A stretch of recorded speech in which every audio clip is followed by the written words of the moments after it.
In our democracy, the law demands more than promises. There are oaths. There are consequences. In this video, I present Article 2 of Common Sense 2.0 Mandate for America, a constitutional fix to ensure that Section 3 of the 14th Amendment, the Disqualification or Insurrection Clause, is clear and enforceable. It must be changed so that no one who has violated their oath to the Constitution can quietly slip back into federal or state office. The 14th Amendment was ratified after the Civil War. Section 3 says, "No person shall be a senator or representative in Congress or elector of president and vice president or hold any office, civil or military, under the United States or under any state, who, having previously taken an oath to support the Constitution, shall have engaged in insurrection or rebellion against the same, or given aid or comfort to the enemies thereof." This was intended to prevent supporters of the Confederacy from holding power again. It is a safeguard. An oath has meaning. However, in Trump versus Anderson in 2024, the U.S. Supreme Court unanimously held that states cannot use Section 3 to disqualify candidates for federal office.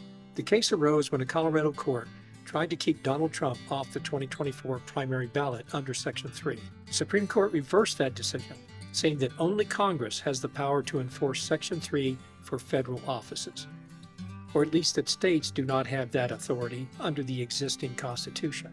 So what this means, right now, someone who, by a court's finding, has engaged in insurrection cannot be disqualified by a state when running for federal office. That power is ambiguous, legally blocked from being exercised by states under current interpretation. This gap, due to the Supreme Court's decision, undermines the very concept of oath-taking as more than ritual. It allows elected officials or candidates to break the Constitution or be alleged to, and still run for the highest offices without certainty of disqualification. It erodes public trust.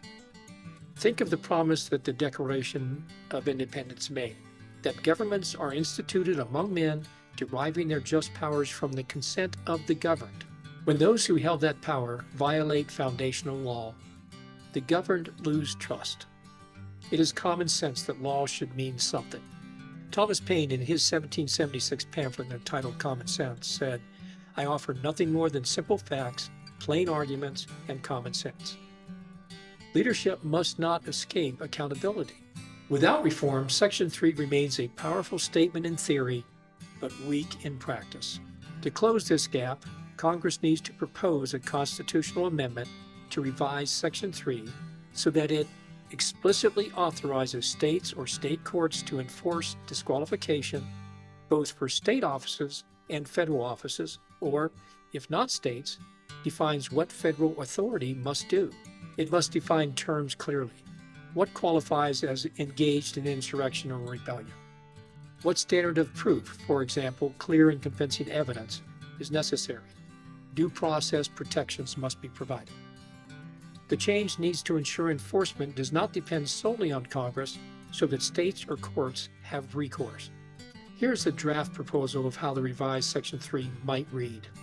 No person shall be a senator or representative in Congress or president or vice president or elector thereof, or hold any office, civil or military, under the United States or under any state who, having previously taken an oath to support the Constitution, have engaged in insurrection or rebellion against the Constitution, or given aid or comfort to its enemies.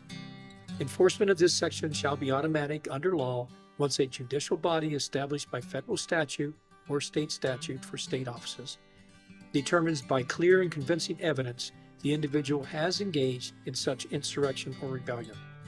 States and state courts shall have authority to enforce disqualification under this section for state and federal offices as specified in federal law.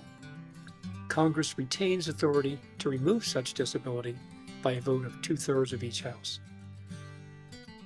This language aims to make enforcement possible while ensuring constitutional protections. Changing the Constitution is not easy, and rightly so. Here are the steps. Drafting. Members of Congress must introduce a proposed amendment. This could be one or more representatives or senators sponsoring it, possibly with input from constitutional scholars and advocacy groups. Congressional approval. Under Article 5 of the Constitution, the amendment must pass both the House and Senate by a 2/3 majority. As you can imagine, with MAGA in the majority, this will be nearly impossible until after the 2026 midterm elections, when the congressional majority changes.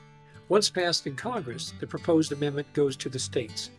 Congress typically sets a deadline. It takes ratification by 3/4 of the states, currently that means 38 of 50, to become part of the Constitution. Currently there are 27 red states in the United States, so meeting ratification will take significant change in voter attitudes to support the changes. After ratification, Congress and state legislatures may need to pass laws defining procedures. Courts will interpret and enforce the clause. Election authorities must apply it. Each stage requires political will, public awareness, and bipartisan support. So let's be realistic. This is not a slam dunk by any stretch of our imagination. It will take persistence and the cooperation of select supporters within Congress to get the ball rolling. So we need to buckle up, keep the faith, and continue to demand this change takes place. Thomas Paine's Common Sense stated that society in every state is a blessing, but government, even in its best state, is but a necessary evil. In its worst state, an intolerable one. When government fails to protect the integrity of its office holders and allows them to violate oaths, government risks becoming intolerable. We're not asking for vengeance. We are demanding integrity. We are insisting that laws mean something, that words like oath, supports the Constitution, disqualification are not empty. I know critics will raise concerns. What about due process? No one should be disqualified without a fair hearing, right to defend themselves, proper evidence. That's why the amendment must include a judicial process, standard of proof such as clear and convincing evidence, and include appeals. If you believe in accountability, if you believe an oath should be more than words, if you believe integrity in office matters, then this is our fight. Here's what you can do. In the description box below, I have provided a link to a PDF that includes what I have outlined in this video, so that you have the details necessary to communicate with your representative. Additionally, I have provided a link to a PDF that outlines a draft cover letter that you can use as well. Here are the specific steps I am asking you to take. Reach out to your U.S. senators and representatives. Ask them to sponsor or support an amendment to fix Section 3. Contact your state legislators, because states will be crucial in the ratification stage. Educate others. Share this video. Talk about it. Host discussions. Vote for candidates who commit to this change. We have the power to make the Constitution live, not just be words in a document, but law in practice.